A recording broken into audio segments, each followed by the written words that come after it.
la final cosecha humana. Apocalipsis 14, versículos 14 al 20. Vamos a dar lectura a la palabra de Dios. Y dice la Biblia: miré, y he aquí una nube blanca, y sobre la nube uno sentado, semejante al Hijo del Hombre, que tenía en la cabeza una corona de oro, y en la mano una hoz aguda. Y del templo salió otro ángel, clamando a gran voz al que estaba sentado sobre la nube: mete tu hoz y ciega, porque la hora de cegar ha llegado, pues la mies de la tierra está madura. Y el que estaba sentado sobre la nube metió su hoz en la tierra, y la tierra fue cegada. Salió otro ángel del templo que está en el cielo, teniendo también una hoz aguda. Y salió del altar otro ángel que tenía poder sobre el fuego, y llamó a gran voz al que tenía la hoz aguda, diciendo: mete tu hoz aguda y vendimia los racimos de la tierra, porque sus uvas están maduras. El ángel arrojó su hoz en la tierra, y vendimió la viña de la tierra, y echó las uvas en el lagar de la ira de Dios. Y fue pisado el lagar fuera de la ciudad, y del lagar salió sangre hasta los frenos de los caballos, por 1,600 estadios. La cifra 1,600 estadios, a los que les interese, equivalen a 320 kilómetros. 320 kilómetros ensangrentados. Desde luego que está hablando de la guerra del Armagedón. Muy bien. Una de las verdades más grandes que la Biblia nos presenta es que Dios nos creó con un libre albedrío. No nos creó robots, nos creó como personas, como agentes morales responsables de nuestras decisiones. Cada decisión que tú tomes, cada decisión que yo tome, es para bien o para mal. Las decisiones que tomamos tienen consecuencias todas, para bien o para mal. Dios nos perdona el que tengamos o el que hagamos malas decisiones, pero las consecuencias y la cosecha de esas decisiones las tenemos que recoger. Dios nos perdona el pecado, pero la cosecha, repito, la tenemos que recoger. Una muchacha se embaraza fuera del matrimonio y le pide perdón a Dios por el pecado de fornicación, por el cual está embarazada. Dios la perdona, pero va a cargar con su paquetito. Va a perder la escuela, va a tener que salirse de la escuela, va a ser objeto de burla, de vergüenza durante algunos meses. En fin, ¿verdad? Las consecuencias las va a tener que pagar. Y muchas veces las consecuencias duran años. Hay personas que han pecado tan fuerte que todavía tienen 4 o 5 años recogiendo cosecha de su pasado. Ya Dios los perdonó, pero las consecuencias produjeron cosas tremendas que tenemos que recoger. Entonces la Biblia nos muestra que al final de la historia humana habrá una cosecha de parte de Dios. Ahorita nosotros vemos el mundo depravado, telenovelas inyectando veneno, así veneno puro a los hogares, infectando los matrimonios, infectando a los jóvenes, haciéndonos creer que lo que vemos en las telenovelas o en el cine o en las revistas es la vida o es la realidad, y que así podemos nosotros vivir también. El mundo ya está ahorita casando hombres con hombres, mujeres con mujeres, etcétera, etcétera. Bueno, el mundo se encuentra en una depravación donde Dios está enojado con nosotros. Y por eso tsunamis, la naturaleza se vuelve contra nosotros, problemas, terremotos, huracanes, tifones, inundaciones, y nos preguntamos: ¿por qué Dios? ¿Por qué? Por lo que hemos hecho. Todo lo que nosotros estamos sembrando en los años pasados y sembramos, lo estamos recogiendo en la generación que nosotros estamos viviendo. Por eso es tan importante comenzar a sembrar la buena semilla. El Señor Jesucristo, de acuerdo a la Biblia, va a regresar a meter una hoz. Esta ilustración es usada porque si tú fuiste ranchero, conoces algo de las granjas, se recoge siempre y con una hoz, es como una hoz, como un cuchillo en forma de medio círculo, filosísimo, que le haces así, tiene un mango y comienzas a cortar la cosecha. Entonces Dios va a venir y va a comenzar a cortar la cosecha y va a comenzar a separar la cizaña del trigo hasta que Él regrese. Van a recoger todos los que creyeron en Él las bendiciones de Dios. Y todos los que creímos en Cristo en ese tiempo vamos a saber que valió la pena haber creído en Cristo. Valió la pena haber abandonado el pecado. Valió la pena haber sido honesto en nuestros negocios. Valió la pena los sacrificios que hicimos por Cristo y valió la pena la persecución que muchos sufrimos por causa de Jesucristo. Cuando Él regrese al mundo, el mundo sabrá que Él es Dios. Sin embargo, para otros, y ojalá que no sean muchos de ustedes que nos ven, será demasiado tarde, porque su regreso ya no es para salvar. Él viene para juzgar y para condenar a los impíos. Ya su gracia fue en la cruz, vino como Salvador, no vino para condenarnos. En su segunda venida, Cristo viene a juzgar a los vivos y a los muertos, a darles a aquellos que lo merecen precisamente las consecuencias de sus pecados. Veamos en primer lugar en el versículo 14 de nuestro pasaje que es el mismo Cristo, el Hijo del Hombre, quien va a recoger la cosecha. Miré y he aquí una nube blanca. Sobre la nube uno sentado semejante al Hijo del Hombre, que tenía en la cabeza una corona de oro y en la mano una hoz aguda. En el Evangelio de Juan capítulo 5, el Señor Jesucristo dijo estas palabras al mundo antes de morir. Juan capítulo 5, versículo 24. De cierto les digo, el que oye mi palabra y cree al que me envió, tiene vida eterna y no vendrá condenación, mas ha pasado de la muerte a la vida. Dios promete que cualquiera de ustedes que primero oigamos la palabra, porque la fe es por el oír, y creamos la palabra que ustedes en esta tarde están escuchando, no habrá juicio contra ustedes. La palabra condenación en el griego, crisis, con K, significa juicio o sentencia del juez condenatoria. Es cuando el juez golpea ahí su escritorio con un mazo y dice 5 años de prisión. El juez ya escuchó el jurado, ya escuchó al abogado defensor, ya escuchó al abogado acusador. El juez llega a la determinación final, dicta la sentencia. Ustedes son culpables a la pena de muerte o 50 años de prisión, etcétera, etcétera. Eso es lo que significa la palabra condenación. Se usa también en Romanos 8:1. No habrá ninguna condenación, no hay ningún juicio, ya no hay sentencia contra aquellos que están en Cristo Jesús. ¿Por qué Dios ya no nos va a juzgar cuando muramos a los cristianos? Porque ya nos juzgó en la cruz. Cuando Cristo moría en la cruz del Calvario, Romanos capítulo 6, nosotros estábamos en Él, siendo castigado Cristo por nuestros pecados. Cristo, al morir Cristo, nosotros morimos con Cristo. Al ser enterrado Cristo, somos enterrados con Cristo. Y cuando Cristo es resucitado, resucitamos con Él. Esto es algo que trasciende nuestro entendimiento, pero Él ya pagó nuestros pecados, ya fuimos juzgados en el momento de creer. Ahora Dios dice, hijo e hija, tú eres culpable y yo, el juez cósmico del universo, te declaro inocente. Justificados por la fe, tenemos paz para con Dios por medio de Jesucristo. Esta es la razón por la cual la salvación no se puede perder, porque ya la sentencia fue dictada.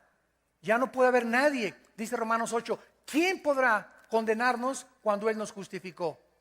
¿Pero quién nos podrá separar del amor de Cristo? ¿Los ángeles? ¿El pecado? ¿La desnudez? ¿El hambre? ¿La persecución? Ante todas estas cosas somos más que vencedores. Cuando alguien dice que la salvación se pierde si después de Cristo yo me porto mal, entonces le digo, ¿verdad? Tú sigues creyendo la doctrina romana. Esta es una enseñanza que viene de Roma, que se infiltró a las iglesias cristianas. En Roma se cree que Cristo salva más los sacramentos. Cristo salva más las buenas obras. Y si no te portaste lo suficiente bien, hay un purgatorio. Y ahí en el purgatorio vas de acuerdo a Roma, a purgar 10,000, 20,000 años, para que ya que estés bien limpiecito, ya que el fuego te quemó todo, ya puedes pasar al cielo. Bueno, ¿verdad? Eso no está en ninguna Biblia, ni en la Biblia del Mormón tampoco. Entonces, esa doctrina entró a la iglesia cristiana, que está bien, yo necesito a Cristo, pero después de Cristo necesito portarme bien. Sí, claro que necesitamos portarnos bien, pero no para salvarnos. Nuestras obras van a ser el fruto de nuestra salvación, no el medio de nuestra salvación. Porque después de recibir a Cristo, las obras que hacemos, las obras las hacemos para demostrar que somos cristianos, porque somos hechura suya, creados en Cristo Jesús para buenas obras, las cuales Él preparó para que anduviéramos en ellas. Efesios 2:10. Pero no digas que después las buenas obras están contribuyendo a la salvación, porque entonces la fórmula sería gracia más buenas obras igual a salvación. Y al llegar al cielo le decimos a Pedro, déjame entrar, Pedro. ¿Por qué? Te contesta Pedro y le dices, porque por la gracia de Cristo me salvó, pero aparte me porté bien, Pedro. Entonces hay obras que contribuyeron a la salvación de Cristo. O sea, me estás diciendo que el sacrificio de Cristo estuvo incompleto, que solamente Cristo te perdonó tus pecados pasados, no los presentes ni los futuros. Y la Biblia dice que nos perdona los pecados pasados, presentes y futuros. Además, la pregunta es, ¿quién no va a morir en pecado? Ni Santa Gertrudis. Todos tenemos que morir algún pecado. A lo mejor te enojas y atacas contra la esposa y vieja esto y pum, das el azotón. ¿Y eres cristiano que te vas al infierno? Pues no, ¿verdad? ¿Por qué? Porque alguien ya pagó por tus pecados. Si no, tendría Cristo que volver a morir para pagar por tus pecados. Podemos agarrar ahorita la carretera y chocar y morirnos, y a lo mejor hoy no le pedí perdón a mi esposa, o hiciste algo ayer, o eres una tranza y viste una cosa y no hiciste algo bueno y te mueres, te vas al infierno. No, ¿por qué? Porque por la gracia de Dios nos dio una salvación eterna, pero vas a perder en la otra vida recompensas. Vas a perder en esta vida bendiciones. Y además, si eres cristiano y toda tu vida es portarte mal, ni siquiera eres cristiano, porque fuimos creados para buenas obras. ¿Está claro? Más les vale. Bueno, aquí en Juan capítulo 5, Cristo está diciendo claramente que no hay juicio, sino que hemos pasado tiempo pretérito de muerte a vida. Una vez que ya somos sellados con el Espíritu Santo, ya no puedo perder la salvación, ya no puedo regresar a la muerte otra vez. El sello del Espíritu no se me puede quitar y me regreso a la muerte y no, mejor me arrepiento y otra vez vuelvo a nacer de nuevo. Digo, por favor, ¿verdad? Bueno, no vamos a discutir esto mucho tiempo, pero es importante aclararlo.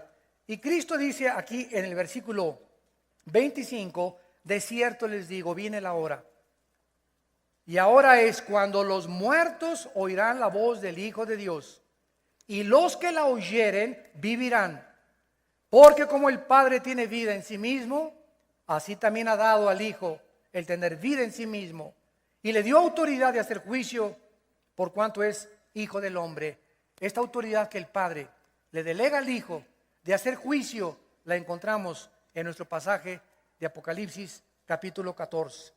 Vi al Hijo del Hombre que en la cabeza con una corona de oro y en la mano una hoz aguda. Veamos en Mateo capítulo 13 la parábola que Cristo describió acerca del juicio final, y la cual está llena de una profundidad increíble de la forma como Dios opera. Porque en esta parábola que Cristo describe, vemos claramente toda la historia de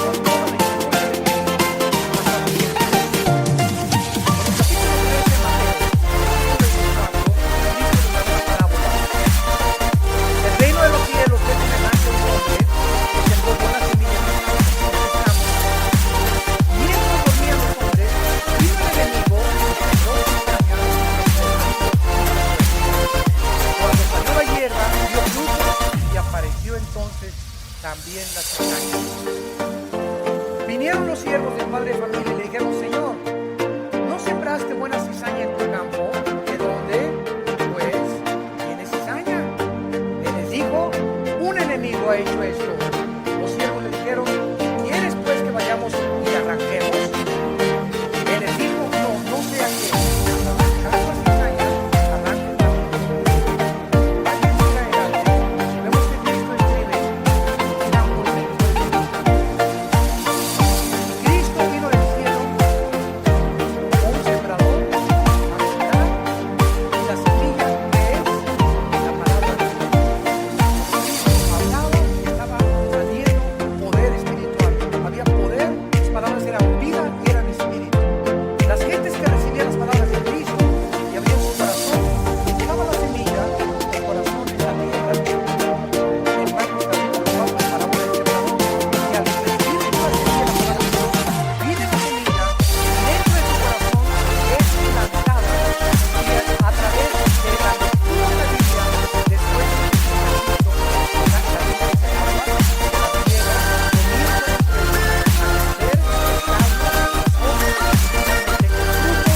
a crecer, árbol, hasta convertirnos en guerreros y en gigantes de Dios. Pero esta es la ilustración del nuevo nacimiento.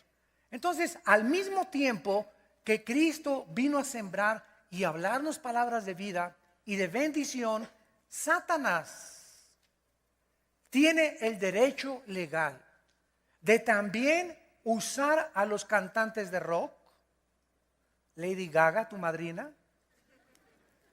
a los brujos, telenovelas, radio, maestros, ateos, Nietzsche, Jean-Paul Sartre, Freud, Carlos Marx, Carlos Sagan, enemigos del cristianismo, enemigos de la Biblia, que avientan y escupen su semilla, su cizaña. Y si tú le abres el corazón a Marx, si tú le abres el corazón a Freud, si tú le abres el corazón a Nietzsche, si tú le abres el corazón al Dalai Lama, etcétera, etcétera, y no le abres el corazón a Cristo, cualquier otra semilla fructifica en el vacío de tu corazón. Porque nuestro corazón no puede permanecer neutral. Tenemos que decidirnos a qué amo queremos servir. ¿A quién le quieres creer? ¿A quién quieres oír? Yo recuerdo hace muchos años cuando estudié la vida de Buda y de Zoroastro y de Mahatma Gandhi y de Marx y de Freud y de Nietzsche y de Sartre y de Ingersoll y de Bertrand Russell y de todos esos enemigos del cristianismo, y vine a la Biblia y oí que Cristo dijo: yo soy el camino, la verdad y la vida. Yo soy la resurrección. Yo bajé del cielo para darte vida y vida eterna. Llegó un momento en que dije: ¿a quién quiero seguir oyendo? A todos estos hombres. Ninguno de ellos murieron en la cruz por mí. Ninguno dio su vida por mí. Todos eran hombres como yo. Pero aquel que bajó del cielo y dijo que era Dios en la carne, me da la oportunidad de creer en Él. Y hace 33 años yo decidí creerle a Jesucristo. Pero el mundo está sembrado con la cizaña y con el trigo. Los discípulos, recibiendo esta parábola, inmediatamente le dijeron a Cristo: vamos a arrancar entonces nosotros la cizaña. O sea, la maldad que está sembrada en las películas, en las cantantes, en todos lados, las revistas. La maldad nos rodea. Estamos en un mundo contaminado. Hay un contagio espiritual de maldad. Tus vecinos, tus amistades, tus amigos, todos están infectados con lo que se llama el pecado. Y los discípulos querían arrancar la cizaña y Cristo les dijo: no lo hagan hasta el tiempo de Apocalipsis 14, que estamos estudiando, el tiempo de la cosecha. ¿Por qué Cristo nos dice que no podemos acabar con la maldad? En México ahorita se ha desatado una guerra contra la maldad, ¿verdad? Pero es una guerra y podemos agarrar, y gracias a Dios, y bendecimos a nuestro presidente, y no importa el gobierno que tengamos, tenemos que orar por ellos, ¿verdad? Y hemos agarrado quién sabe cuántos capos, etcétera, etcétera, pero nunca va a dejar de haber maldad en el mundo. Le cortas la cabeza al dragón y saca otra cabeza. Acabas con Al Capone y sigue Johnny Hallyday. Y acabas con Johnny Hallyday y sigue Hitler. Y le cortas la cabeza a Hitler y sigue Saddam Hussein. En el mundo siempre habrá maldad hasta que Cristo regrese. Él va a acabar y a separar los cabritos de las ovejas. Entonces, no nos manda Cristo, tengamos esto presente, Cristo no nos manda a acabar con la maldad porque no lo vamos a poder lograr nosotros. Cristo nos manda a sembrar la semilla. En el mundo de maldad, hablar palabras de vida, hablar palabras de bendición, el mensaje del Evangelio de la gracia de Dios, sembrar la semilla en el mundo entero para que entre el medio de la maldad nazcan los árboles de Cristo y podamos nosotros de esta manera separar los buenos de los malos. Hace muchos años he venido escuchando, desgraciadamente, esta opinión. Ojalá tuviésemos un presidente cristiano. Por la televisión en muchos programas oigo, yo quisiera que tal país de Sudamérica tuviera un presidente cristiano. El otro día un predicador dijo, muchos de ustedes van a ser presidentes en su país, como si eso fuera la solución. ¿Y qué? Si tenemos un presidente cristiano, ¿qué? ¿Va a acabar ya, a terminar, va a ser México cristiano? Si Ecuador tiene un presidente cristiano, ¿va a ser Ecuador cristiano? Él necesitaría un presidente cristiano y toda la Cámara de Legisladores cristianos. Por favor, Virgen de los Remedios. Un solo hombre no puede hacer nada. No puede cambiar las leyes porque es una república, porque es una democracia. Entonces no es la solución, gracias a Dios que un presidente sea cristiano, pero no significa que sea un Mesías, ni que es la solución para el país, como muchos siguen insistiendo. Hay hasta pastores que conozco que están dejando el pastorado por lanzarse a la carrera política, de senadores o diputados o hasta la presidencia en países sudamericanos. Cuando no es más grande la influencia desde el púlpito que desde el gobierno, nosotros podemos desde aquí, desde el púlpito, tener más influencia con el mundo y cambiar más las cosas que teniendo un puesto político, donde no vas a cambiar nada, porque lo que cambia es el Evangelio de Cristo. Entonces tenemos que poner los pies en la tierra, tenemos que madurar, tenemos que ver la perspectiva que tiene Dios. No vamos a acabar con la maldad, pero tenemos nosotros que mientras vivimos sembrar la buena semilla. Y entonces seguimos leyendo, dice el versículo 30 de Mateo 13, dejen crecer juntamente lo uno y lo otro hasta la siega. No podemos, ni nos mandó Cristo acabar con la maldad, ni el mundo va a acabar, ni la iglesia va a conquistar el mundo, ni la iglesia va a establecer el reino de Dios. Hasta que Cristo regrese, Él establecerá su reino físico milenial y Él terminará con la maldad. Mientras tanto, está creciendo la cizaña junto a nosotros y la tienes junto a ti y atrás de ti y al lado de ti ahorita en esta iglesia. Todas las iglesias cristianas del mundo, cristianas, son una mezcla. Nosotros y todas las iglesias cristianas, aquí en esta iglesia hay cizaña y hay trigo. Así que no te desilusiones, ni te decepciones. El hermano me transó, o el hermano me hizo, no era hermano, cámbiale el nombre. No era hermano, porque si fuera hermano, ¿verdad? Él te pagaría y se comprometería, etcétera, etcétera. Pero no creas que todos los que están aquí, puedes hacer negocios con ellos hasta que tú estés seguro de que son cristianos. Pregúntale a tu pastor si Juan Camanel, que te propuso un negocio, realmente vale la pena invertir con él en el negocio, porque aquí estamos infiltrados de cizaña y en todas las iglesias del mundo. Hay muchos de ustedes que han venido a la iglesia y no se han decidido, ni han cambiado su corazón, ni han transformado su vida, ni han dado fruto, y cuando venga Cristo meterá la hoz y serás cortado juntamente con los malos. Pero la iglesia es una mezcla de cizaña y de trigo. No todos tienen, ¿verdad? Aunque tengan cara de San Patricio, Tadeo de las manzanas, no es realmente la cara que tú veas. Cuídense de las apariencias. Tú tienes que tratar a una persona, a tu novio 6 meses, 1 año, a tu novia 6 meses, 1 año. No te confíes con la cara de angelito que tiene o de angelita que tiene. Tenemos que tener cuidado para hacer negocios, para tener amistades, porque la gente no es como la vemos. La gente se pone máscaras, porque hasta que tú realmente conoces a alguien sin máscara, como es, donde te puedes acercar con él, confiar con él, depositar tu confianza en él, sabes que no te ha defraudado, sabes que ha estado contigo en las buenas y en las malas, hasta ese momento tú sabes que esa persona es de tu confianza. No puedes antes confiar en nadie. ¿Por qué? Por la cizaña que está sembrada y disfrazada de trigo en medio de nosotros. Y dice Cristo en esta parábola, cuando ya toda la gente se fue, versículo 36 de Mateo 13, les explica la parábola a Cristo. Y dice, despedida a la gente, vemos que los misterios de Dios no los puede entender la gente del mundo. ¿Verdad? La Biblia es para la familia de Dios, no para los vecinos. Si yo voy en la calle y me encuentro una carta, querido Chencho, me jates y te cuites y me dejates. Espérame, Chencho, bueno, esta carta no es para mí, es para Chencho. Está dirigida a Chencho. Entonces, la Biblia es una carta que Dios nos dejó a nosotros. Y viene la gente del mundo, no, esto no es para mí, no lo entiendo. Guerras, sangres, contradicciones, porque no es para ellos, por eso no lo entienden.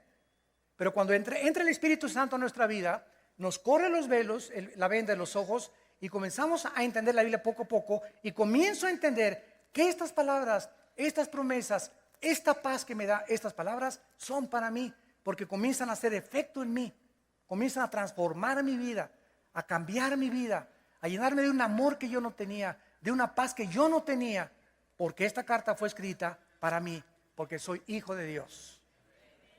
Esta es la razón, vuelvo a repetir, por la cual Cristo, cuando iba a explicarles la Biblia a los discípulos, despedía a la gente y se quedaba con ellos.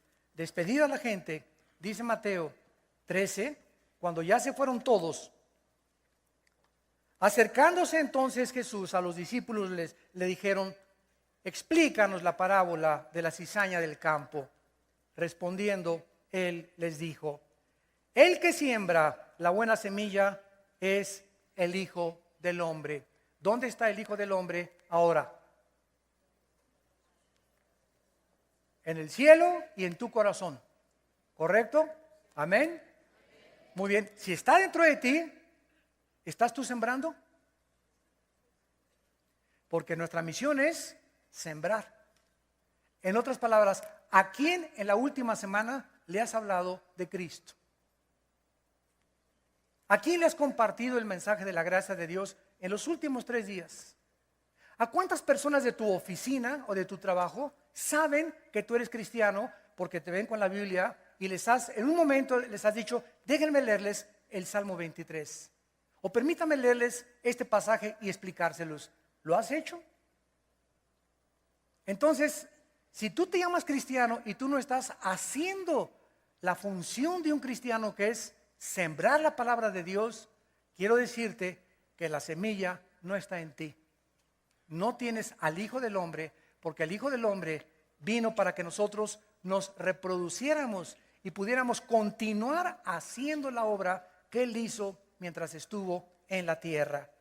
Entonces les dijo, el que siembra la semilla es el Hijo del Hombre, el campo es el mundo. No solamente aquí nuestra iglesita, no solamente Tlatelolco, ni Tlanepantla, ni México, ni el Estado de México. El campo es el mundo. Y nos mandó Dios influenciar el mundo. Pero yo no soy misionero, hermano. Yo no soy profeta, ni apóstol, ni maestro. Yo soy mecánico, carpintero, licenciado, doctor, etcétera, etcétera. La única forma en la que tú crees que puedes influenciar el mundo, aunque no tengas que ir al mundo, es ayudando a los que van al mundo económicamente con tus diezmos y ofrendas. ¿Por qué nosotros en Vida Nueva hemos ya llegado a más de 70 países? ¿Por qué tenemos ya misioneros en Chile, en Bruselas, Bélgica, en Denver, Colorado, en Jerusalén, en Italia? Gracias a ustedes. A los que no pueden ir, pero pueden ustedes sembrar y ese dinero se los mandamos a ellos para sostenerlos a ellos. Entonces no tienes que ser misionero ni pastor para ir al mundo. El día de los premios y las recompensas, Dios te va a llamar. Tú no fuiste ni a Italia, ni fuiste a África, ni conociste Estados Unidos, Sudamérica, pero tú contribuiste con el dinero para que esos obreros pudieran ser sostenidos. ¿Con qué sostenemos ahorita el orfanatorio de Jerusalén? Las criaturas que nos está entregando el gobierno de Israel, discapacitadas, tal que ya tiene ahorita 1 año y medio, que nació con una cabeza así. Ya ahorita se le redujo la cabeza, gracias a Dios. Mijal, nuestra niñita hebrea, que también tenemos ahí, los niños musulmanas que nos están llegando, lo estamos haciendo gracias a ustedes. Pero cuando en ti hay puro Monterrey, y ambición y avaricia. ¿Por qué? Porque no eres generoso. ¿Por qué no ves el mundo? ¿Por qué no quisieras que el mundo conociera a Cristo? ¿Por qué? Porque no contribuyes ni haces nada, porque no tienes la semilla de Dios. Si tú tienes la semilla de Dios, eres generoso, anhelas que por más que se pueda y lo más que pueda hacer, el evangelio sea dado a conocer. El campo es el mundo entero. La buena semilla son los hijos del reino. Y la cizaña, los hijos del malo. El enemigo que la sembró es el diablo. La siega es el fin de ¿cuándo? Apocalipsis 14, ¿qué es? El fin de la humanidad. La siega, estamos en Apocalipsis 14, en la cosecha de Dios, es el fin del siglo, el fin de la era. Y los segadores son los ángeles. De manera que como se arranca la cizaña y se quema en el fuego, así será en el fin del siglo. Enviará el Hijo del Hombre a sus ángeles, recogerán de su reino a todos los que sirven de escándalo o de tropiezo y a los que hacen iniquidad, y los echarán en el horno de fuego. Allí será el lloro y el crujir de dientes. Entonces los justos resplandecerán como el sol en el reino de su Padre. El que tenga oídos para oír, oiga. Regresamos a nuestro pasaje de Apocalipsis capítulo 14 y en penúltimo lugar, vemos nosotros pues que vienen los ángeles y comienzan a cosechar, comienzan a cortar toda la cizaña que está sembrada en el mundo. Y el hecho que ahorita Dios no acabe con la maldad no significa que no va a haber un tiempo en el que Dios terminará con la maldad. ¿Por qué Dios no se acaba con el diablo? ¿No te lo has preguntado? Una vez en un desayuno saliendo en el elevador, me acuerdo que se acercó un señor enojado. ¿Dios es poderoso? Sí, le dije. ¿Y por qué no acaba con el diablo? Le dije, dele gracias a Dios porque comenzaría con usted. ¿No? Y se quedó así, pues ya no me pudo contestar, ¿verdad? Pues sí, o sea, aquellos que, ¿por qué yo no acabo con la maldad, verdad? Examínate, pues no te conviene que acabe todavía, sino que Dios es paciente, esperando que los hombres vengan al arrepentimiento. Entonces, el hecho que Dios todavía no acabe con la maldad y el hecho que parezca que la maldad está gobernando el mundo y dominando el mundo, no significa que no hay un día de la cosecha, que es el que estamos tratando en Apocalipsis capítulo 14 y el que trató Cristo en la parábola del sembrador.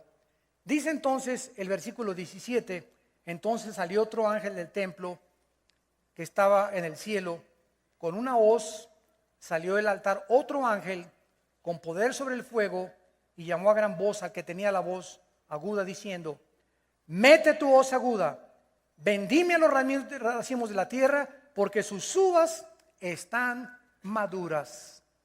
Dios está esperando, ¿qué cosa?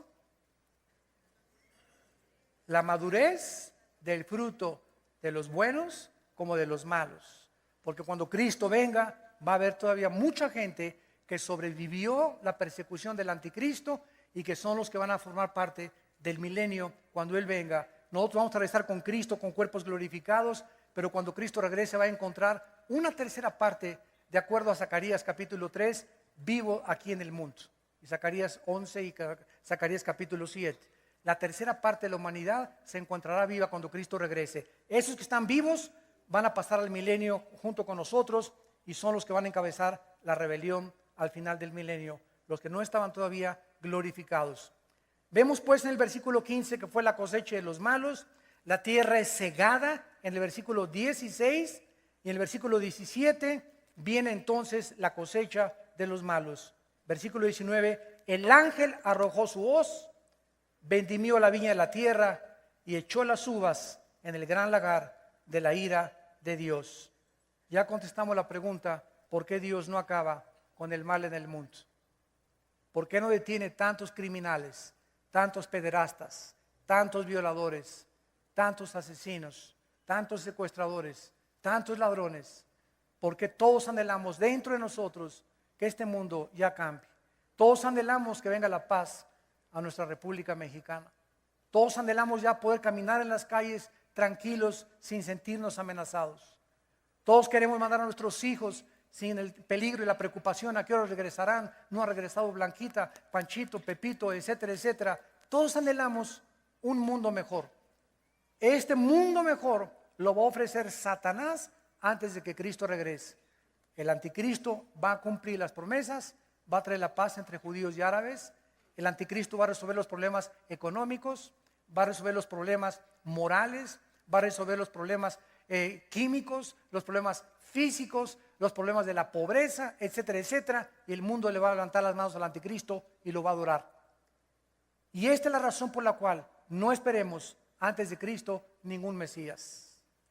Ningún presidente, ningún candidato de ningún estado, de ningún partido, ningún hombre en el mundo pongas tus ojos en él. Jeremías 17, maldito el hombre que confía en el hombre. Porque te vas a decepcionar. Los hombres no son como tú crees que son. Lo que has visto que hacen, lo hicieron con motivos equivocados. Porque hasta que Cristo regrese, Él vendrá verdaderamente a terminar con la cosecha del mundo. Y finalmente, dice la Biblia que en esta cosecha final, este ángel que regresa y que tiene poder sobre el fuego es un símbolo de Dios, del juicio de Dios. En Romanos capítulo 2, para terminar, el apóstol Pablo hace esta exhortación a la raza humana.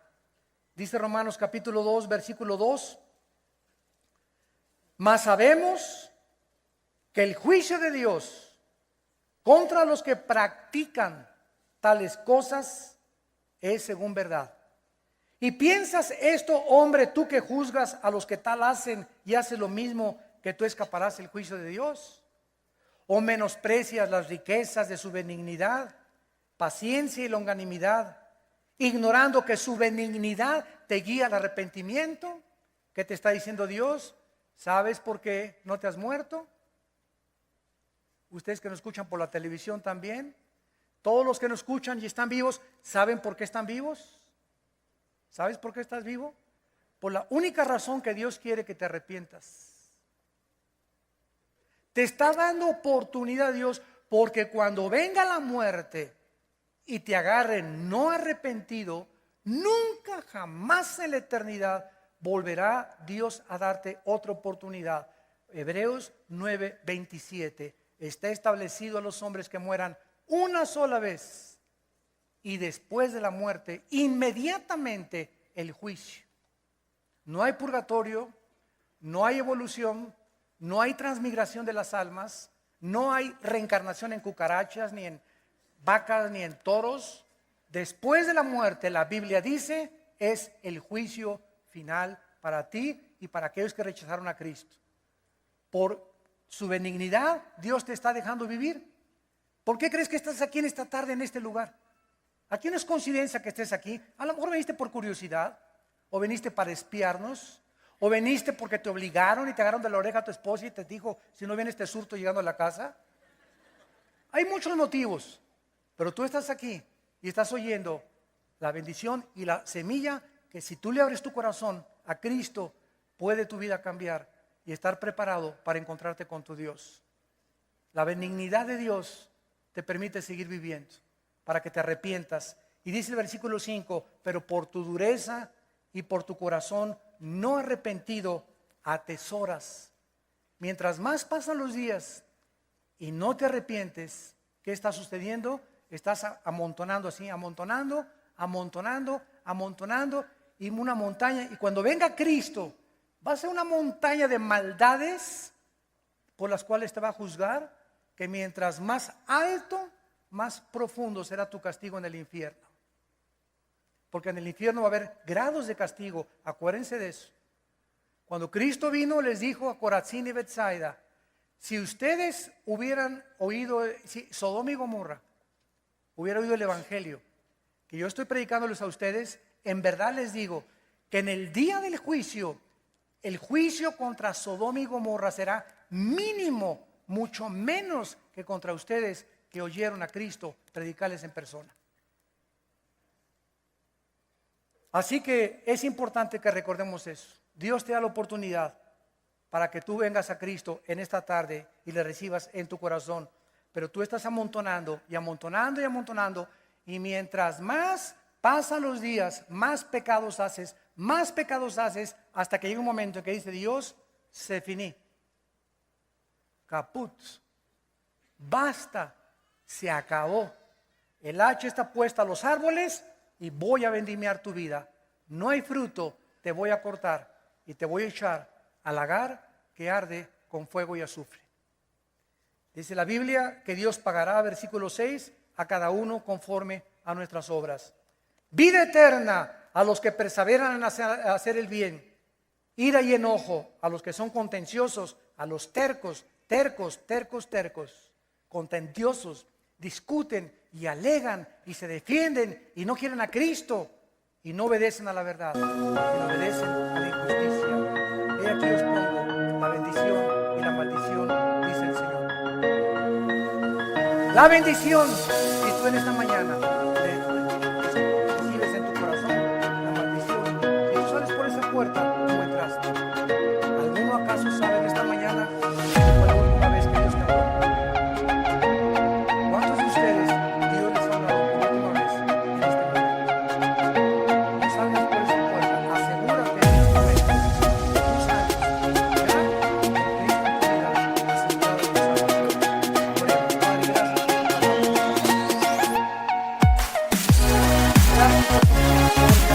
palabra. Gracias por tu misericordia y tu paciencia. Es precisamente por tu paciencia por la que muchas personas efectivas no los has escuchado y las has condenado todavía. Porque tú no quieres que nadie se pierda, sino que todos procedan al arrepentimiento. Pero tu espíritu no contenderá para siempre con el ser humano, porque somos responsables de nuestras acciones. Y nos hablas tratando de que abramos nuestro corazón y recibamos la semilla de la palabra de Dios que transforma nuestra vida, la de nuestro matrimonio, la de nuestros hijos. En esta mañana yo los invito a muchos de ustedes que vengan a Cristo, que vengan a la cruz, que te arrepientas de tus pecados en tu vida de una vez por todas. Arregla tus cuentas hoy que estás vivo y sano, sana. No dejes un día más. No salgas de este lugar con la completa seguridad de que tus pecados han sido perdonados. Si quieres aceptar a Cristo en este momento, ahí desde tu lugar, dile estas palabras: Señor, te pido perdón por mis pecados. Me arrepiento de todo mi corazón de mi vida. Por la semilla de la palabra de Dios,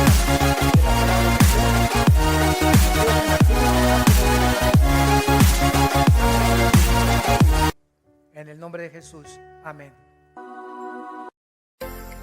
Vida Nueva para el Mundo se sostiene y propaga el mensaje de salvación de Jesucristo gracias a Dios y a tus donativos. Llevemos juntos el Evangelio de Jesucristo al mundo entero. Realizamos eventos, seminarios, congresos y diferentes programas para dar a conocer el mensaje de salvación y el poder de nuestro Señor, transformando y edificando vidas de mujeres, hombres, niños alrededor del mundo. ¿Qué pasa cuando decides hacer tu donativo? Aunque no puedas llevar la palabra personalmente a todo el mundo, de esta forma lo estás haciendo. Con tus donativos o aportaciones, estás sembrando y formando parte de lo que Dios está haciendo en su obra. Estás ayudando a traer luz a la oscuridad, paz al conflicto y esperanza a los que no tienen ninguna. Dona desde México.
Dona desde Estados Unidos.